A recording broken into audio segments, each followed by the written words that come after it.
National Dairy Month is an annual tradition that celebrates the dairy industry and its contributions to our state and local communities. And here to tell us more about how we can celebrate America's Dairyland this June is Wisconsin's 75th Alice in Dairyland, Taylor Schaefer. Taylor, good morning. Thanks for joining us. Thanks for having me. You've got the name baked right into it, but tell us what is so important about June Dairy Month. Well, our state's dairy farmers have really dedicated their lives to feeding communities across the state, country, and globe. Now, when you look at Wisconsin as a whole, about 95% of all of our dairy farms are owned by families. So June is certainly a great time to celebrate all of their hard work and the delicious dairy products that they produce. And speaking of delicious dairy products, why is it so important to support our local farmers? Well, dairy is not only good for our state, but it's also good for the planet and our bodies. So real dairy foods provide a unique and natural set of nutrients that really help anyone, regardless of age, achieve greater health and wellness. Now, there's a lot of different recipes that you can experiment with at home, and all of those are available online at wisconsincheese.com.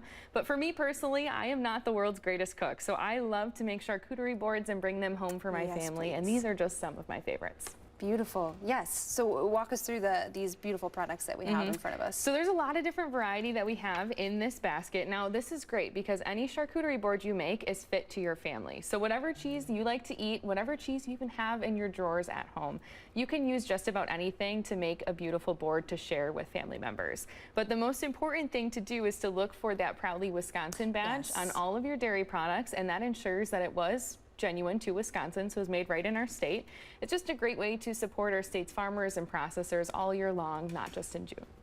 And Taylor, I'd be remiss if I did not bring up, this is your last month serving as the Alice in Dairyland. How are you feeling? It's definitely a bittersweet month for me. I have absolutely loved this year serving as Alice, but I know that many Alices that come after me will have the same experience. So it's definitely bittersweet, but it's fun to look back on the memories and see all of the things I've been able to accomplish over the last year. Well, we're happy to grab you in studio for that last month and on June Dairy Month, no less. As far as furthering the celebrations for this month, what are some other ways that people can get involved? Well, I really encourage you to attend a National Dairy Month event in your community. So you can find a full list of those at wisconsindairy.org/National Dairy Month.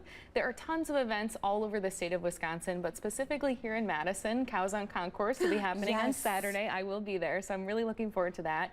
And the Dane County Dairy Breakfast will be in a few weeks too. So there's a lot of things to do this June. There are so many dairy breakfasts in the queue. It's just one after the other. Those are all very exciting.